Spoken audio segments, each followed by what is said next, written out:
Dan Wilson here. I'm with Cade Lamb. Cade has taken us all the way down to Lukeville, Arizona, so we can see right here at the border what's going on. And let me tell you, it's been actually pretty amazing what we've seen already so far. You have been down to this border many, many times. You've shown us some of the areas that we've seen the coyotes bringing people across.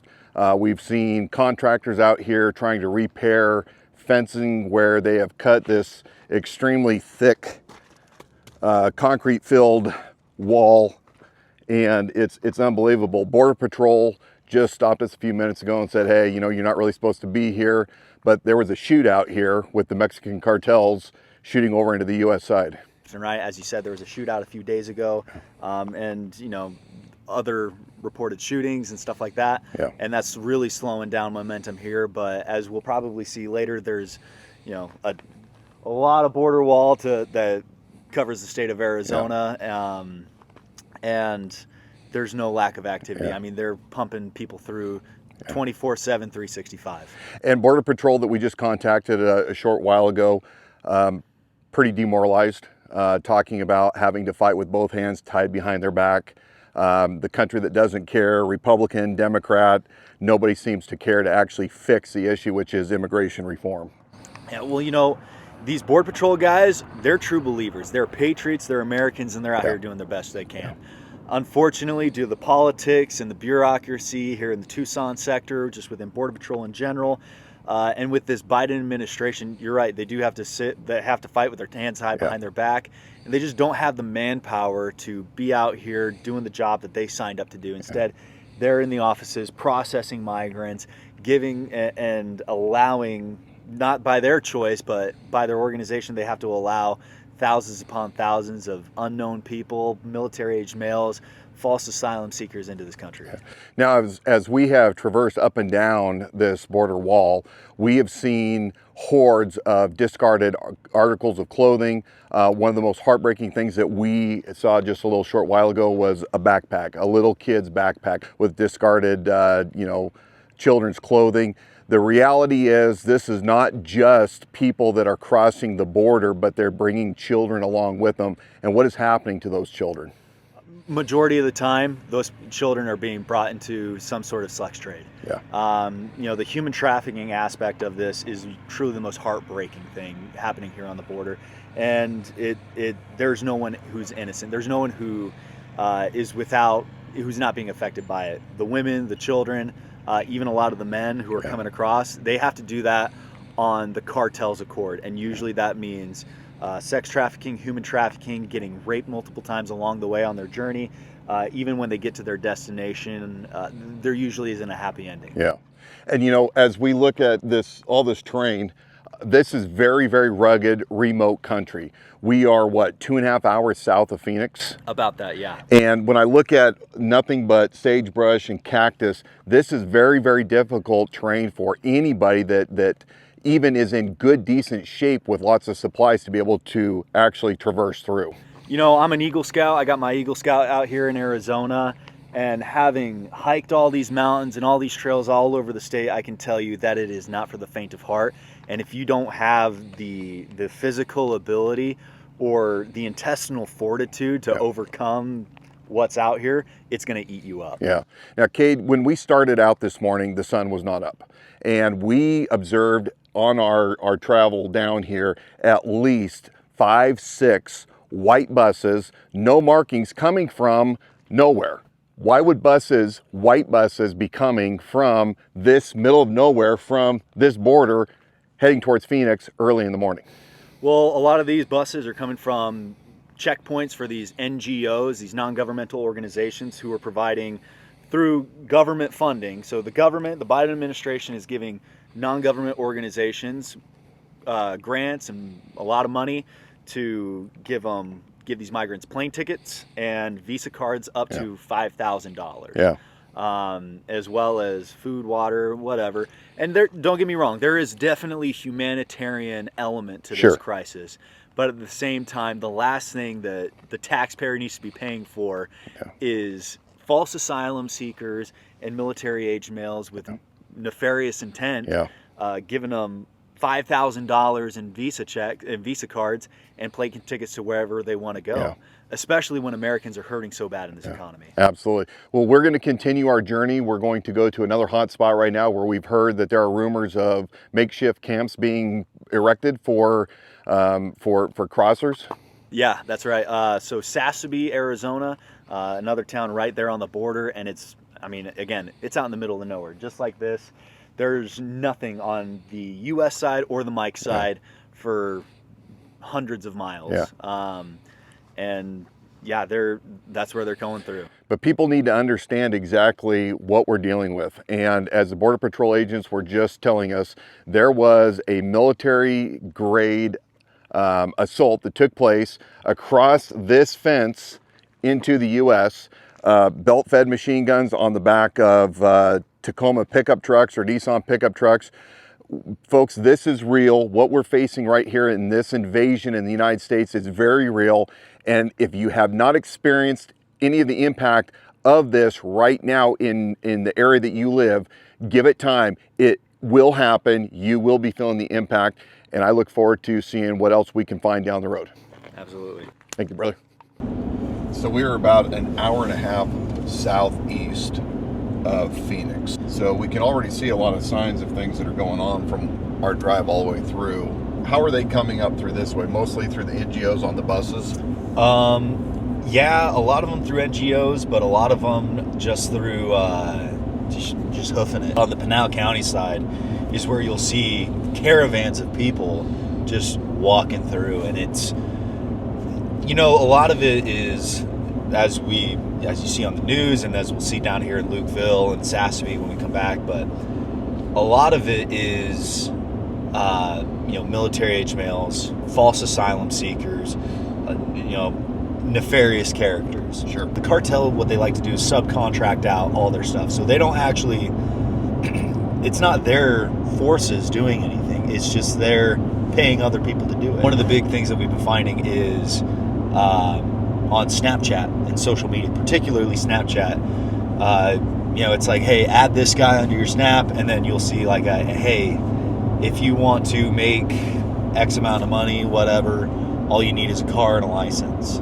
And a lot of high school kids, kids who don't know any better, or even soccer moms, you can have a minivan, you can drive down to the border, and they're paying up to $1,000 a head to pick people up in Nogales, where you pick up a load of, pick up 10 people, drive them up into Mesa, drop them off at a house, you get 10 grand in cash. That's kind of similar to what we saw in Sicario too.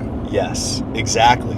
Exactly like that. Yeah. And those that are hoofing it themselves, where are they heading? What is their destination when they're coming through this channel, this spot that we're coming through on the reservation, up through Tucson? Where are they going? Are they converging in Casa Verde, or are they converging in Phoenix? Where are they going? Most of the time in Phoenix. Safe houses? Yeah, safe houses. Just regular, you think about your standard model home neighborhood, just tract home neighborhood. Yeah. They'll have houses in there, you just drop them off, and it's owned and operated by the cartel. So these mules, soccer moms, high school kids, whoever, picking up their sojourners, so to speak, taking them up into the Phoenix area, distributing them at a drop point, which is a safe house funded by the cartels, and then from there they're changing whatever logistics, and they're moving out from that fixed base of operations, so to speak. Yeah. Okay. And so a lot of the time with the safe house and stuff like that, that's going to be more your like cartel funded, like your human trafficking, right, drug trafficking, things of that nature, where it's like, hey, we're moving merchandise here. Yeah. With the NGOs, with a lot of these foreigners, they're not really doing that with the safe houses. The NGOs are taking care of that, where the U.S. government is giving grants to non-government organizations and 501c3s, nonprofits, whatever, to give humanitarian aid to asylum-seeking refugees. Right. And what that looks like is Visa cards up to $5,000, plane tickets wherever they want to go, and a bus to the airport. It's been said that they are doing this in order to get more Democratic voters. There's the other side that says that they're actually doing this specifically to crash the system. I think they call it Cloward-Pivney strategy, which is overwhelm the system so greatly that it collapses from within. What is your belief as to why the U.S. government is facilitating in letting all of these individuals flood our country? Well, a lot of it does. Yeah, see, there's a bus right there. We just passed a bus. Did you get that on video? It's now over 5,000, 5 to 9,000. I think it was what, December 4 or 5, there was 12,000 in one day. Yeah. Yeah, it's unbelievable. Apprehensions just in the Tucson sector. When you start seeing the number of military-aged males from African countries, Eastern Bloc country, these China. Yeah, Syria. The Chinese do not just let anybody out. If you're coming from China, you have strategic value to the CCP. And how foolish are we to not believe that they're going to constrict these operators only to the big cities? That if only 10% or less than that is these nefarious actors, we know for certain that they aren't just establishing themselves in only big major cities. Right. They've spread them throughout the entire continental U.S.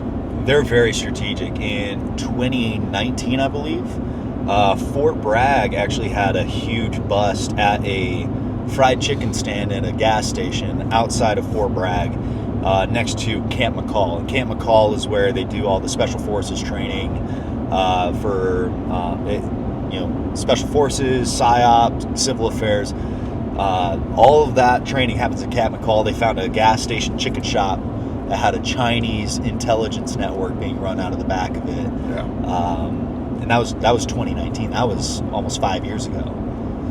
So now with just the vast numbers that we're seeing come across, the big cities often get the spotlight, and for obvious reasons because of the population density and target-rich environments, but there's no way that they are not sending them throughout every major county in the United States. Absolutely. And what's super underestimated is the commitment that, especially the bad guys, because there's people declaring asylum, whatever. There are good people who are trying to just get out of a bad situation. Right. But these bad guys, especially coming from the Middle East, China, that area, dude, you have to have some sand to get to this southern border. And so what we're seeing is a lot of Syrian nationals, Iranians, like bad guys from Azerbaijan and even Russian actors. They're able to get Afghanistan passports, and what they'll do is they'll then either fly or sail to Brazil. And then from Brazil, they get chartered up through Central America, and particularly the Darien Gap. Yeah. And I know Jones has been talking about that quite a bit. Yeah. Jason Jones. Up through the Darien Gap, through Michoacan in southern Mexico, where there's cartel and here we go. Right here. There's a bus right there. Interesting. People seriously underestimate that. And if that's the kind of person that's making their way to get to the United States, what is their intention once they get here? Yeah. That does not go without purpose. Because they can't get here by actually flying in to our major airports from out of country.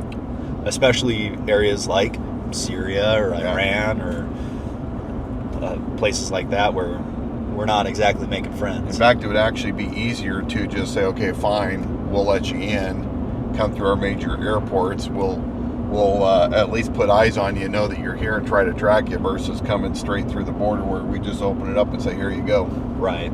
What the exposure is unbelievable. Arizona, we're on our way down to what has been reported to be an NGO camp for refugees. You can see this section of wall that is a good 12 feet wide that is completely open to the Mike side or Mexican border.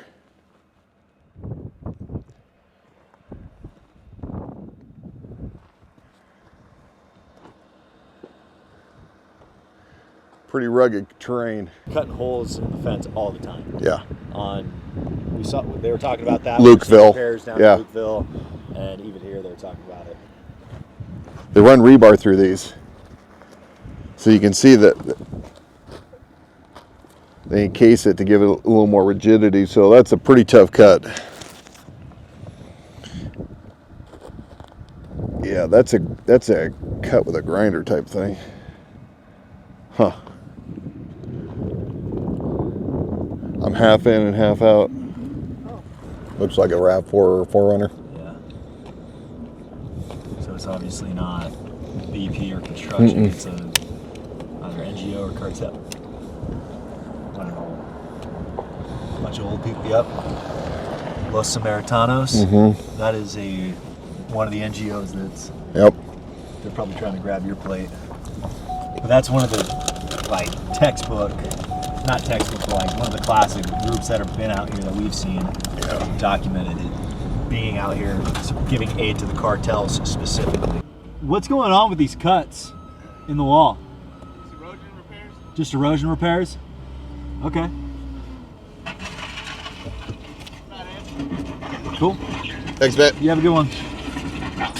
It's back around the other side of Fresno. Yeah, the other side of Fresno. That's where they come through. Because mostly like from here, because right here it's like the town. Yeah. Sasabet, so they come before the town. Almost towards the end on the other side. Yeah, this is where it gets western. We're now half a mile from that turnoff. I'd be careful right now. Okay. There's cartel right in that wash down there. Yeah. And they've got mounted 50s and also just be careful. Yeah. All right. Just Appreciate it. Thanks, brother. giving you guys a heads up. That's Thanks. what we saw coming down. Thanks, brother.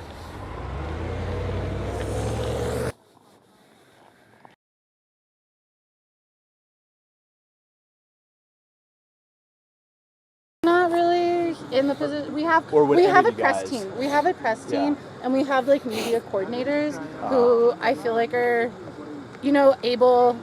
I feel like I might be a little more like tight-lipped. You Yeah. know? Right. But yeah, this is Dan Wilson. Hi. He's running for sheriff up in Idaho. Oh, Idaho. Yeah. Yeah. Want to come down and see the humanitarian crisis that we've got going on. Cool. So I think it's important that people understand. I'm walking at this humanitarian camp, and there was probably at least 30 people that showed up in the past 30 minutes that we've been here, come straight down the wall. So Thing in this little valley here. and we're still in the U.S. side, Yeah. and they're firing right into American soil. Interesting. Yeah. And so we've seen multiple times where these humanitarian groups will drive all the way up to these fences, meet these cartel groups from right here, and give them supplies directly. Yeah. We've even seen, there's been reports by different intelligence groups, private intelligence groups, of cartel personnel coming in technical vehicles, so like, small mid-sized pickup trucks Yep. with machine guns attached in the back, armed, kitted up, to come and grab pallets of supplies, typically meant for your quote-unquote asylum seekers, and taking it back to their different camps.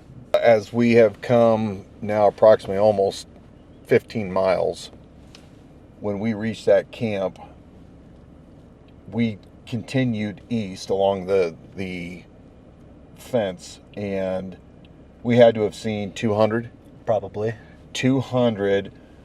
what appeared to us to be Africans. Yeah. Not one of them spoke English. We asked several of them. Not one of them were conversational. Small group towards the end of probably a dozen children with their mothers, but no men with the women. None. So I would say that we definitely have a huge issue, and the U.S. government is absolutely aiding and abetting this, because they even told us at the camp, Border Patrol came in and snatched up the women and children. So Border Patrol's aware that they're here, and yet nothing's being done with the males that are left behind. And note that we didn't see any other organizations other than the NGOs. Yep. There's no other media outlets out here. We are the one and only entity that actually drove back here to see what was going on. Well, how would you describe the response of, there was approximately 5 women, females, that were guarding our walking into the camp. They were guarding the entrance. They were near some kind of a Wi-Fi satellite uplink. Starlink, yeah. Yeah, well, I can tell you this. Trump probably isn't their president. I mean, your classic college liberal, college girls who are really into humanitarian efforts and very, I mean, I guess what you would call typically woke. Yeah. But they were very passive aggressive and hostile towards us being there. They didn't feel comfortable sharing this space with us.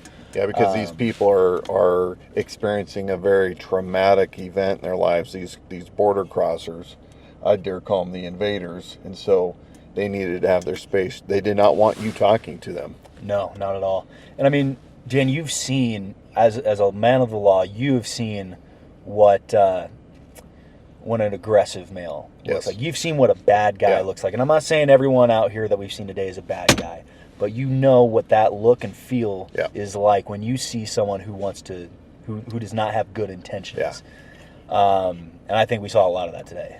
We saw a lot, and you know, it's surprising to me anybody that would claim that these men are just there for asylum, because they are definitely not. As you said, the feel of the environment that we walked into, there was 40 to 50 males that were in that camp, and we know, as you said earlier, they are not here for good intentions. And yes, they definitely had the vibe of young men that were here to do something other than seek asylum. At the end of the day, like, there's not a whole lot to explain the type of individual that we've seen, and the individual that we've seen, kind of just their look, their feel, their activity. When you look a man in the face and he gives you that look, and you can see, I mean, many of these people, especially from those Middle Eastern and North African countries, they are born in blood. They are born with a gun in their hand, either within civil war, civil conflict.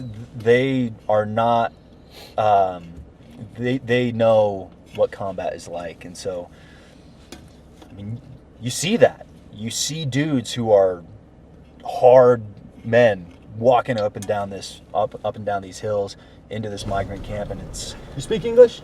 It's not. It's unmistakable. And I think that these females that we were talking to confirmed our earlier suspicion of where the buses are coming from. Yeah. So they're coming from these NGO camps. They're taking these individuals and they're busting them straight up into Phoenix, without a doubt. Yeah. So I believe that there's another checkpoint in the town of Arivaca up here, and that's where a lot of these NGOs are giving what's been reported, the $5,000 visas and the plane tickets to where they need to go. Yeah. And then again, being bused to their destination. So a lot of the time that's Sky Harbor Airport. I'm sure when you guys fly out of here, you'll see many of the same people that we just saw at this camp with little plastic baggies and itineraries for where they're going to go. Anticipating our first stop in Lukeville, just seeing a huge migration coming through. But it made sense when the Border Patrol said, because of the shootouts that were taking place, that people had moved further. And of course, when we came over here this way to Sasebe, that same thing. There was not a lot of action. We heard rumors through social media and through other sources that there was a camp. We drove about 5 miles in, saw a lot of sections of the wall that were cut out, but nothing really of any significance other than the massive amounts of trash heaps and the black water jugs. And then we decided to turn back around and drive about another 3 miles further east, and that's when we encountered this camp. And the camp was, you know, there's makeshift shanties with plastic walls and roofs, but absolutely did you notice how they had the tent groups broken up into little sections? Mm-hmm. So they would have about 100 yards away a section of shelter. Then they had the grouping up next to the truck with the food that was up there. Interesting to me. Everybody was staying in their own groups. Yeah. So the Middle Eastern guys were staying in their group. The African, what we believe to be Africans, I don't think they were Dominicans, but they were, staying in their group. So, yeah, we don't know the whole story, but it definitely is not what we're being told. Absolutely not. No trespassing? Are we not supposed to trespass into Mexico? What are they exactly telling us? I mean, math is hard, and sometimes you forget to put the sign on the right side of a wall. Right? Put it on the other side. Well, maybe they couldn't get their welding leads over to the other side. The handmade sign back there by the humanitarian, no more deaths. No more deaths. They are the ones that are aiding and abetting these illegal camps that are going on right now. And again, it's shocking to me. They, by their own admission, stated that Border Patrol came in, grabbed up women and children, and they're leaving all these military-aged men right there in that camp. We saw probably, 200 people just Yes. in a short amount Yeah. of time coming right down this road, heading for that camp. Every single one of those bodies is getting trafficked through by the cartel for thousands of dollars a head. Mm-hmm. Many of these may be repeat customers who are coming through multiple times after getting deported. Well, probably not anymore. They're probably not going to get deported again.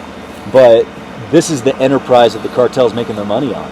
Yeah. And it's absolutely insane. It's disheartening, and it's hard to watch. And those ill-informed women kept pushing the fact that these are people attempting to seek asylum. And I'm pretty positive that asylum seekers don't come across the way that these individuals are. You were over their station at one point with a group and taking fire from Mexico. That's right. Like this area that we're in right now has been known to be extremely active with cartel activity, and the kind of cartel activity that has created a a red zone. Like, do not go in here for Border Patrol. So Sure. BP, Borstar, BORTAC, most of the time they're not going to respond to this area. They're not going to come in here just because it's so hot and so active. The risk that they have, the threat and the risk that Border Patrol has coming into this area, I mean, it's just too hot for them. Yeah. Well, and you can see that it's miles and miles and miles of nothing. Yeah. Extremely steep terrain. In a couple areas that we drove the truck down, it was pucker up, right? Yeah. Well, we can see that it's starting to get sundown here in the great Arizona desert. It's a lot warmer here than it is back home. Very, very dismayed to see exactly what's going on here. And I think it's even worse than what we're actually being told on the news, seeing it firsthand. Absolutely. So we're going to try to head back that way another 10 miles, see if we can't hit some pavement.